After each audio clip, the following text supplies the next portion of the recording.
في البدء كان الكلمة والكلمة كان عند الله وكان الكلمة الله.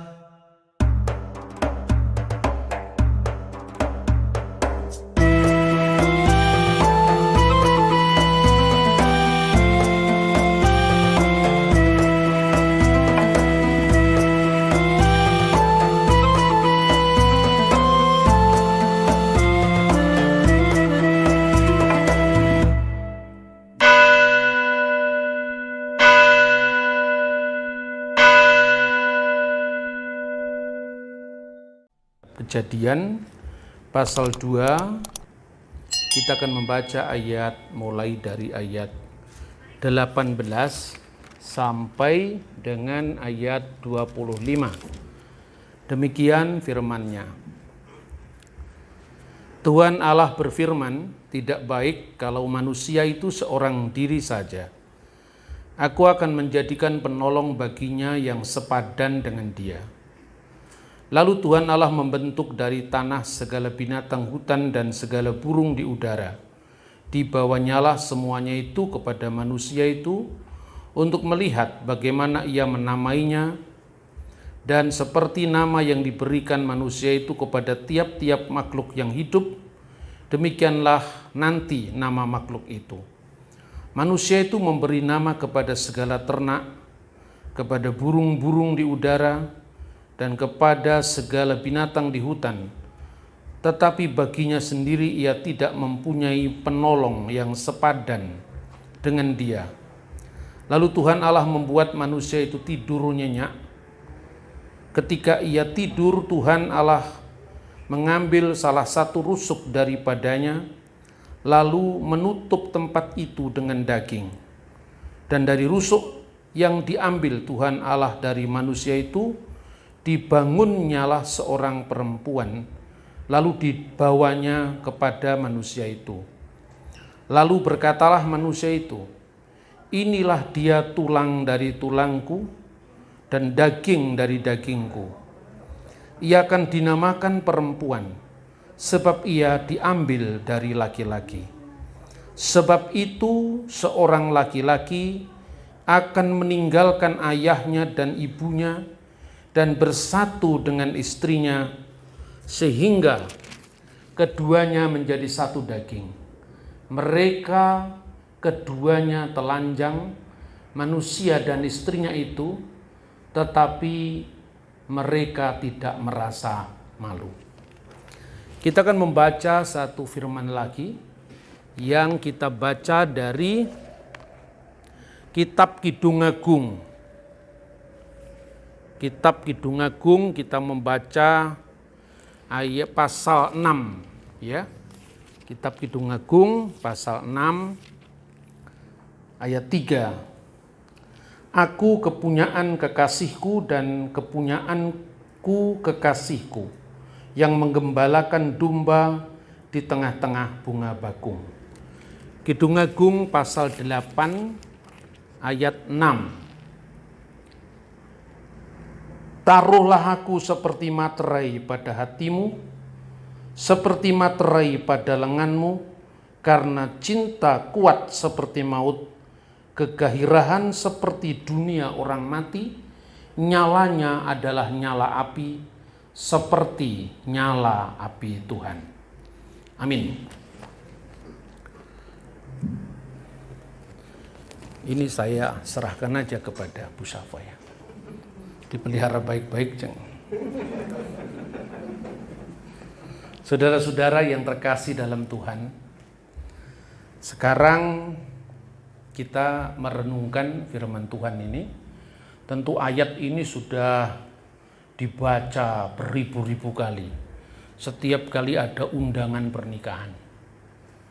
Di situ ditegaskan bahwa, saya sekedar mengulang ya, manusia itu disebut Adam, Adam, karena dari Adama yang artinya tanah liat. Maka manusia itu disebut Adam. Karena itu manusia pertama di dalam Yudaisme, Kristen, dan kemudian diikuti oleh Islam, itu namanya Adam. Dan istrinya adalah Hawa. Ayat ini pertama kali kitab Taurat ya, karena kitab Taurat terdiri dari 5 kitab. Yang pertama yaitu kitab Kejadian atau Sefer Bereshit. Itu penegasan yang sangat tegas bahwa Tuhan menciptakan pasangan satu laki-laki dan satu perempuan. Karena itu ketika Yesus ditanya tentang perkawinan, maka dia mengacu kembali kepada teks kitab Kejadian ini. Nah, oleh karena itu asas perkawinan Kristen itu adalah asas monogami. Kalaupun di dalam kitab Taurat pada akhirnya memberikan bukan kelonggaran, tetapi karena pelegalan, karena praktek yang dilakukan oleh bapak-bapak leluhur Israel. Dan itu kan bukan merupakan kehendak Tuhan. Maka Musa memberikan semacam kelonggaran, tetapi itu bukan asas yang dikehendaki Tuhan sejak awal penciptaan manusia. Asasnya adalah monogami, satu laki-laki dan perempuan. Nah, oleh karena itu kekasan dari iman Kristen, dan itu adalah moral tertinggi dalam ajaran kekristenan, seorang laki-laki tidak boleh menduakan istrinya. Begitu juga seorang istri tidak boleh mentigakan suaminya. Artinya kalau satunya 2, satunya dibales 3. Karena manusia itu biasanya kan balesnya lebih banyak. Nah, saudara-saudara yang terkasih, kenapa saya kaitkan teks ini dengan Kidung Agung?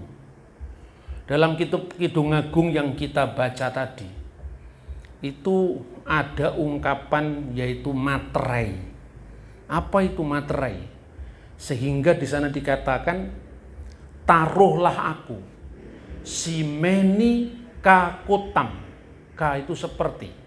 Taruhlah aku kakotam, seperti materai.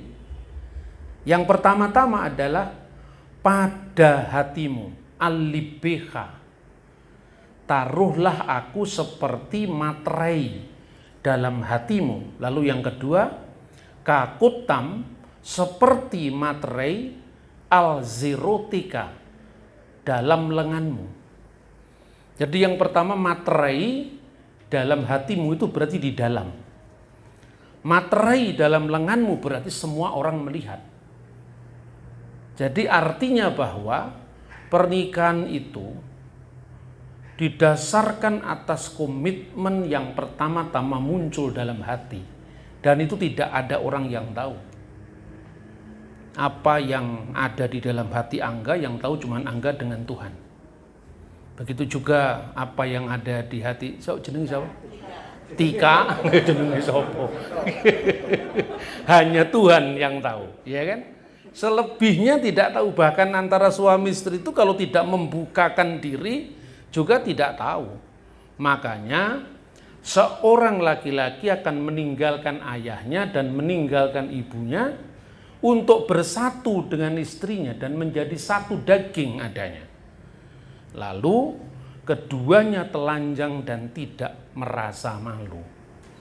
Karena manusia itu yang paling dalam itu ketika ketelanjangan.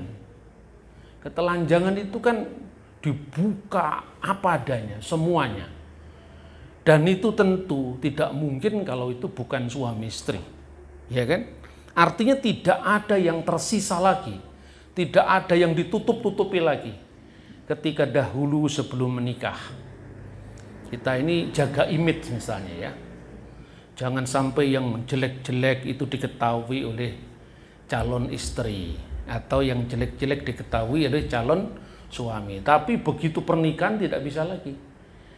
Kenapa seorang laki-laki meninggalkan ayahnya, meninggalkan ibunya? Apakah itu berarti melupakan bapak ibunya? Tidak. Ada manajemen yang terpisah. Banyak keluarga Jawa itu gagal total karena menggunakan manajemen korporatif. Manajemen korporatif itu ya mangan ora mangan, sing penting ngumpul. Makanya kemudian korporatif jadi itu milik orang banyak, tiji tibe, mati siji mati kabeh. Lah makanya Tuhan memberikan manajemen. Manajemen ini menunjukkan bahwa ketika seorang menikah itu harus terpisah. Bukan berarti tega-tegaan, sama sekali tidak. Karena apa? Disitulah dia punya kebebasan mengelola dirinya sendiri, mengelola hidupnya sendiri, menjadi penentu realisasi atas eksistensinya sendiri. Dan orang tua itu hanya mendorong, mendoakan, ya, bukan mencampuri. Khalil Gibran pernah mengatakan anakmu itu seperti anak-anak panah. Kita hanya membentangkan gandewa itu, tetapi anak-anak panah itu akan berjalan sesuai dengan jalannya sendiri. Dahulu saudara-saudara, saya waktu masih muda itu kan suka membaca filsafat. Filsafat itu saya baca dari berbagai macam tokoh pemikir, mulai dari filsafat Yunani sampai Ki Ageng Suryo Mentaram, filsafat Jawa. Nah, pemahaman filsafat itu bagi saya adalah pemahaman tentang nilai-nilai hidup. Karena banyaknya saya membaca dari berbagai macam sumber, akhirnya saya tidak kagetan, tidak gumunan. Sesuatu yang sudah pernah dibaca itu kan tidak pernah kaget. Seorang ketika sebelum menikah, dia mengerti banyak hal. Di situ akhirnya pada saat menikah dia menemukan banyak referensi. Tapi bukan referensi pacar maksudnya, bukan. Referensi tentang nilai-nilai hidup. Seneca itu pernah mengatakan begini. Seneca itu seorang filosof yang pernah mengkhawatirkan kehidupan orang Yahudi. Bukan khawatir Yahudi celaka, Yahudi akan menguasai dunia.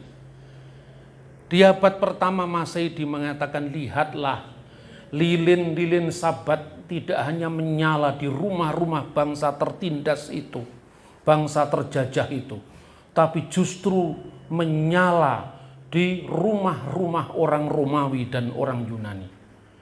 Romawi itu peradaban besar. Yunani itu memiliki filosof-filosof besar pencerah peradaban. Tapi kenapa kok bisa ikut menyalakan lilin-lilin Sabat orang Yahudi? Jawabannya pernah disampaikan oleh seorang sosiolog dan sejarawan Yahudi di abad ini, namanya Mark Dimon.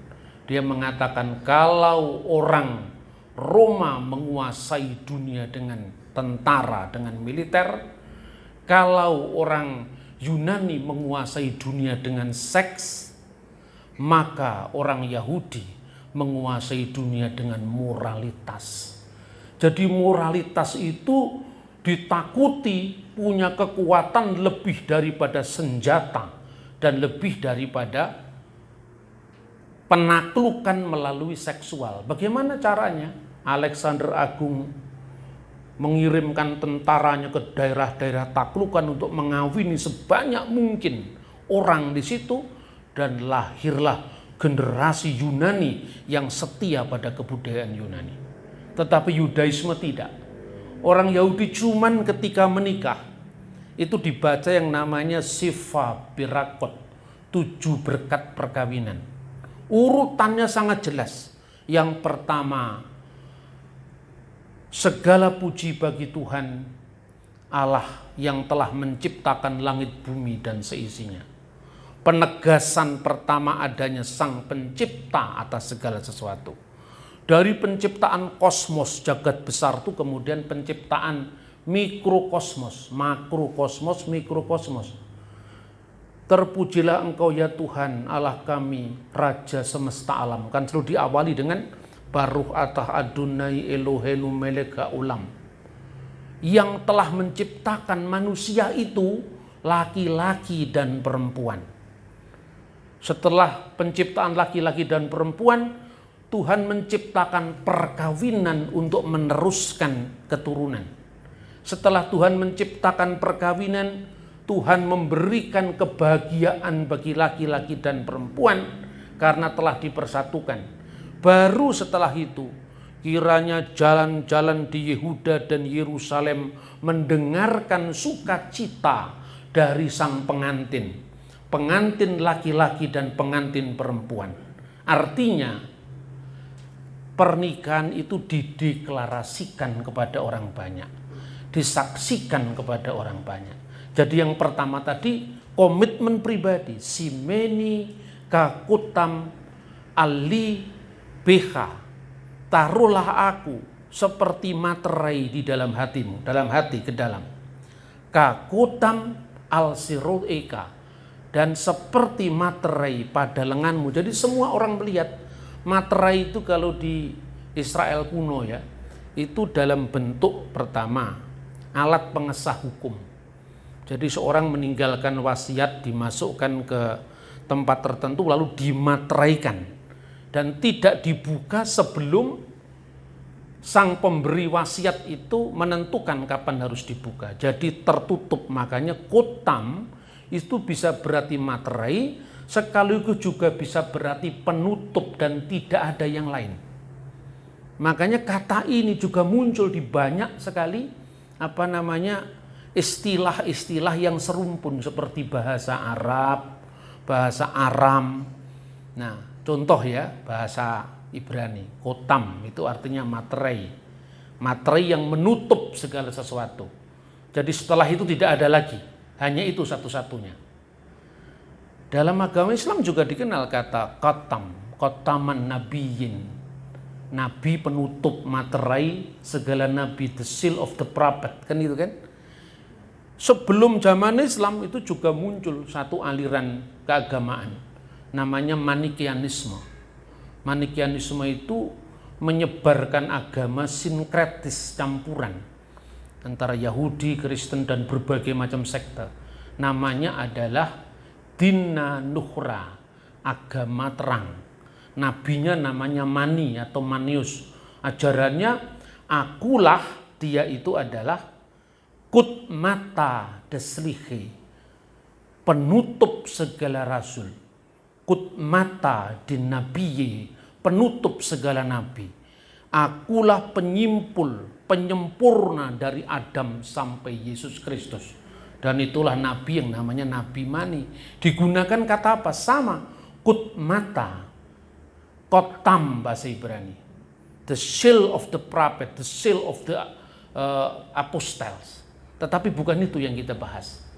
Yang kita bahas ketika Alkitab menunjukkan bahwa seorang yang menikah, kemudian pasangannya adalah seperti menaruh seperti materai dalam hati, artinya dia telah mengunci terhadap yang lain, tidak ada cinta lain yang boleh masuk.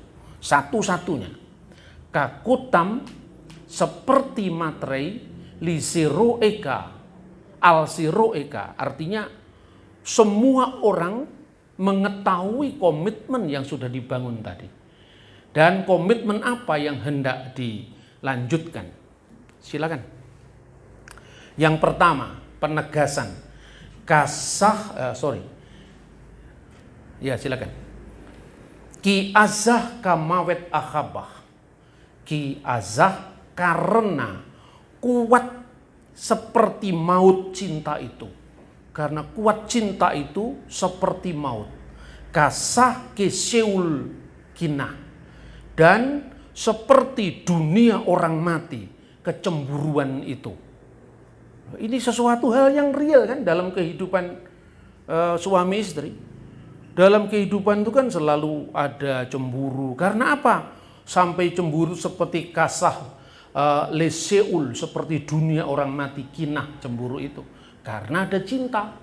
Kalau tidak ada cinta, tidak ada cemburu. Jadi nanti kalau kalian saling cemburu, tidak usah harus ngancam-ngancam. Artinya kalau sudah cemburu berarti ya memang cinta gitu loh ya. Jadi kenapa kamu terlalu cemburu? Ya memang harus cemburu. Saya juga pencemburu. Harus itu, karena itu bukti dari cinta. Tidak boleh disentuh siapapun. Jangankan disentuh, dilirik toh diketak ndase ora boleh. Nah, itu artinya apa? Itu artinya memang komitmen tadi. Nah, saudara-saudara yang terkasih dalam Tuhan, makanya jelas ya bahwa bagi orang Kristen, materai kita apa? Ini kan dalam konteks iman Kristen itu ya, seringkali kan kita disalahpahami. Apa itu kitab Kidung Agung itu? Kitab Purno masuk dalam kitab suci gitu kan? Itu orang yang tidak mengerti hakikat kehidupan. Orang itu serohani apapun. Ketika orang menikah itu kan ya tidak mungkin misalnya Angga sama istrinya itu nyanyinya langsung Laskar Kristus Maju kan ya mungkin. Lagunya kan mesti lagu-lagu yang mesra. Ya lagu gereja ya rohani, tapi waktunya rohana ya rohana kan. Nyanyian jiwa. Iya toh? Jadi itu yang seringkali kadang-kadang orang itu menjadi kebablasan. Orang sekuler tanpa nilai-nilai keimanan. Tapi orang beriman penampilannya sama sekali berbeda dengan dunia. Ya betul hakikatnya. Tapi kalau kita seperti itu ya kita nggak disapa orang. Karena itu luwes keluar itu bukan berarti prinsip kita luaskan. Kita harus ramah dengan semua orang. Tetapi senyum hanya untuk satu orang kan begitu kan. Nah makanya bagi orang Kristen bagaimana materai kita? Itu misalnya disebutkan di dalam Injil Yohanes ya. Injil Yohanes pasal 6 ayat 27. Bekerjalah bukan untuk makanan yang akan dapat binasa, melainkan untuk makanan yang bertahan sampai kepada hidup yang kekal yang akan diberikan Anak Manusia kepadamu, sebab dialah yang disahkan oleh Bapa Allah dengan materainya. Nah, di sini kata materai digunakan kalau dalam Alkitab bahasa Aramaik, bahasanya Kristus itu adalah Kotam Allah. Jadi yang mengesahkan itu Bapa sendiri sebagai materai dari Allah. Di akhir zaman nanti, ketika ada 7 materai dalam kitab Wahyu, materai lagi yang digunakan perumpamaan. 7 materai dalam kitab Wahyu, dan itu dikaitkan dengan anak domba. Jadi di dalam iman Kristen, perkawinan itu bukan sekedar kontrak perdata, sekalipun aspek hukumnya ada. Tapi perkawinan itu adalah simbol dari hubungan Allah dengan gereja, ya, Tuhan dengan kahalnya. Makanya kitab Kidung Agung masuk di kanon. Karena hidup manusia itu kan pasti salah satu rancangan Tuhan itu kan bersatunya laki-laki dan perempuan, membentuk keluarga sendiri dan meneruskan keturunan itu. Makanya di dalam materai kelima, ketika anak domba itu membuka materai yang kelima, di bawah mezbah aku melihat jiwa-jiwa mereka yang telah dibunuh oleh karena firman Allah dan oleh karena kesaksian yang telah ia miliki. Ini berkaitan dengan karena kuat cinta itu seperti maut. Jadi artinya orang yang mencintai, dalam ini kan mencintai Tuhan, itu sampai jiwa-jiwa itu menjadi martir. Oleh karena apa? Oleh karena sahaduta. Sahaduta itu bahasa Aram. Bahasa Arabnya sahadat. Karena kesaksian akan dia yang menyelamatkan kita, maka mati pun adalah harus dibayar harganya. Jadi cinta kita, kasih kita itu simbol dari kasih Tuhan kepada umatnya. Makanya perkawinan itu bukan hanya kontrak perdata. Bagi orang Kristen, perkawinan bukan sekedar akad ikatan perdata, tetapi itu adalah simbol antara Kristus dengan gerejanya. Bahkan simbol itu bayarannya adalah kemartiran itu sendiri. Ini artinya saudara-saudara luar biasa. Catatan saya yang pertama, kuat cinta seperti maut, kegigihannya seperti dunia orang mati, nyalanya seperti nyala api, yaitu nyala api Tuhan. Jadi di balik kitab Kidung Agung yang romantis, kitab Kidung Agung yang kadang-kadang kalau dibaca anak-anak kecil, itu kan seperti buku orang-orang dewasa. Tetapi anak kecil itu suatu saat termasuk Matthew nanti akan dewasa juga akan baca Kidung Agung. Jadi tidak ada sesuatu yang dilewati dari kehidupan. Jadi artinya apa? Tuduhan kitab Kidung Agung, kitab Purno itu tinggal tergantung dari mana kita melihatnya. Kalau Anda menyusui seorang anak di depan jalan dan kemudian itu dibuka, lah itu baru Purno. Karena yang memandang Pak Jun misalnya. Karena orang dewasa yang memandang. Tetapi kalau seorang ibu menyusui anaknya, tidak ada yang ngomong porno, karena itu adalah kehidupan. Jadi, yang disebut porno itu bukan pada bendanya, tapi pada apresiasi dan konteksnya.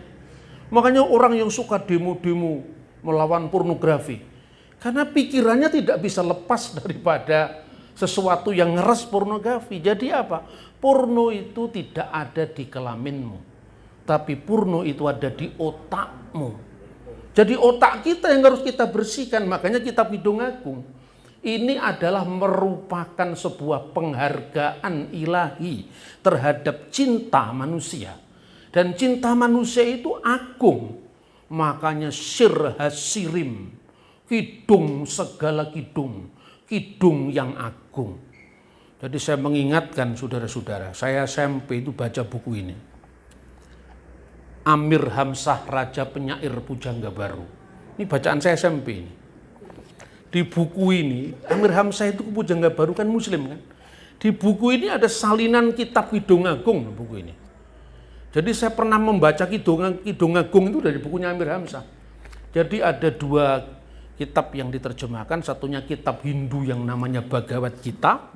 Ini ya. Dan satunya adalah kitab Kidung Agung. Jadi langit kebangsaan kita ini kan sepertinya sekarang ini semakin sempit. Zaman dulu Pujangga Baru seperti Amir Hamzah menerjemahkan kitab Kidung Agung tidak ada masalah.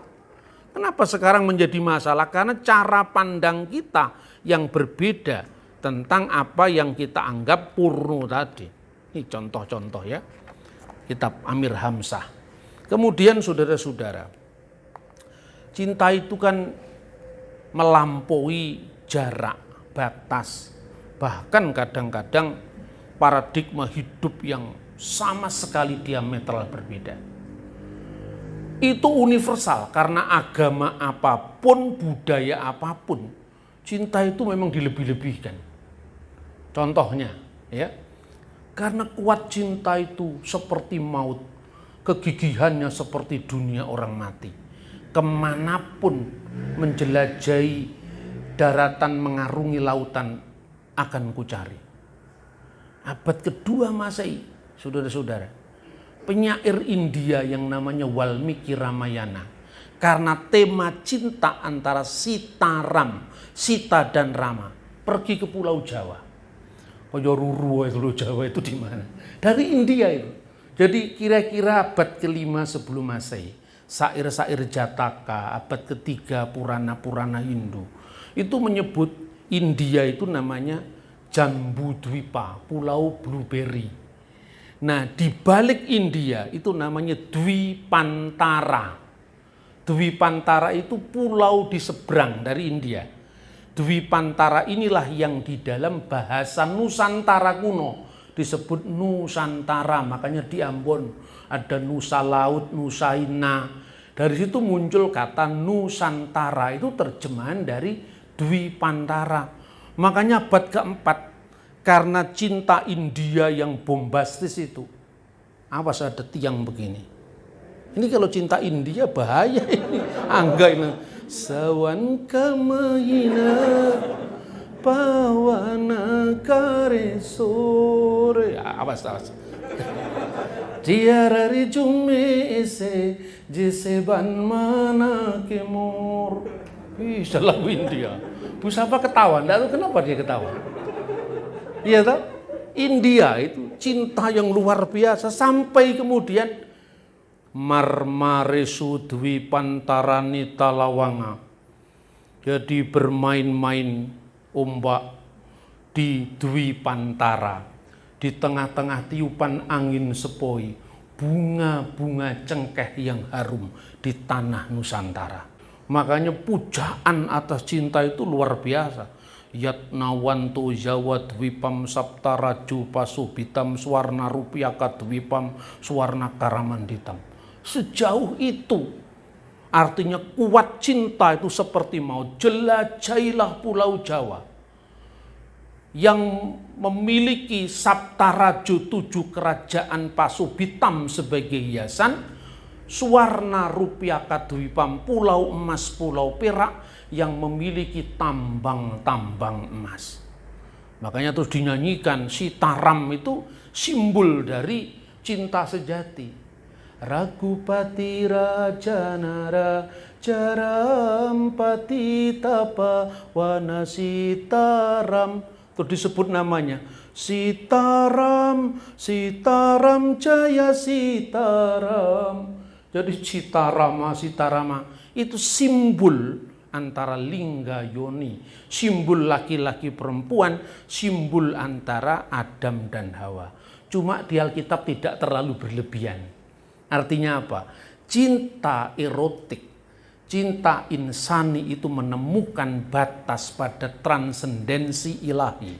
Sejauh apapun kamu meliarkan apa yang disebut cita asmaramu, tetapi ingat nyala api seperti nyala api Tuhan. Semuanya itu diletakkan dalam konteks pengagungan Tuhan. Sehingga di dalam iman Kristen tidak ada seks bebas.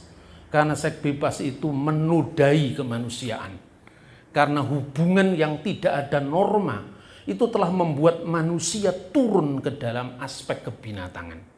Itulah sebabnya teks-teks ini sebetulnya menjadi panduan bagi kita sejauh mana kita melihat hubungan cinta kasih, mulai dari erotis tingkat yang paling fisik sampai menjadi agape, cinta yang tidak menuntut balas, yaitu cinta ilahi.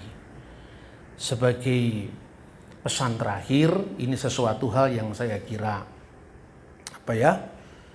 universal di Alkitab maupun di luar Alkitab pun saya kira sama. Gegarane wong akrami, modalnya orang menikah itu, ya. Ini universal, ini nilainya sama. Dudu bondo dudu rupo. Jadi modalnya orang menikah itu bukan harta. Sebab kalau harta, begitu kita masih punya banyak aset, cinta, abang disayang. Kalau asetnya sudah habis, abang dipisang, abang ditendang. Ya, bukan pula rupo, karena rupo itu terbatas. Waktu masih muda, masih menikah, namanya langsing. Itu bahasa Tionghoa. Begitu sudah menikah, sudah bereproduksi, sudah mengeluarkan wadyo bolo, kemudian jadi langsung, itu bahasa Jawa. Jadi dari bahasa Tionghoa jadi bahasa Jawa. Jadi nanti kalau Tika sudah langsung, ya langsung saja. Nggak usah langsing lagi, karena itu kodrat insani, nggak bisa disangkal kan. Ya toh? Sampai mana tadi? Tutu pondo tutu rupo. Terus piye lali aku. Amung ati pawitane, hanya hati yang menjadi modal. Luput pisan keno pisan, yen gampang pancen gampang. Jadi dalam mencapai target dalam hidup rumah tangga itu kadang-kadang ya ada melesetnya, ya kan? Kadang-kadang kena, kadang-kadang lepas. Kalau mudah, terlampau mudah, yen angel kelangkung. Tapi kalau sudah sulit-sulitnya luar biasa. tan kena tinumbas arto, dan itu tidak bisa dinilai dengan uang, karena cinta itu lebih besar daripada uang, lebih besar daripada barang, lebih besar daripada gender, lebih besar dari apapun yang ada di dunia ini. Cintalah modal kalian untuk mengarungi kehidupan, baik ketika masih langsing atau nanti kalau sudah langsung. Dulu perut saya ini kan tidak seperti ini, gitu. Tapi karena sering disuntik insulin, ini jadi seperti ini. Tapi dia tidak pernah protes, karena menikmati hidup. Karena hidup itu harus dinikmati, dijalani, dan ditingkatkan menjadi hidup yang berarti bagi Tuhan dan sesama kita. Kiranya cinta akan menuntunmu kepada jalannya sendiri. Dan jikalau engkau rela, engkau akan dituntunnya. Namun jikalau engkau akan menolak, cinta akan memaksamu. Karena sudah tidak ada jalan lain. Nah, yang saya katakan itu kata-kata Seneca itu. Kalau kamu mau, cinta akan menuntunmu. Kalau kamu tidak mau, cinta akan memaksamu. Takdir akan memaksamu. Yang belum nikah, sampaikan kepada pacarmu. Kalau kamu mau dengan aku, cinta akan menuntunmu. Tapi kalau kamu menolak aku, takdir akan memaksamu. Pasti dia mau itu. Sudah, pasti mau. Nggak berani nolak karena takdir. Tuhan memberkati kita. Shalom alaikum bishem hamasyah.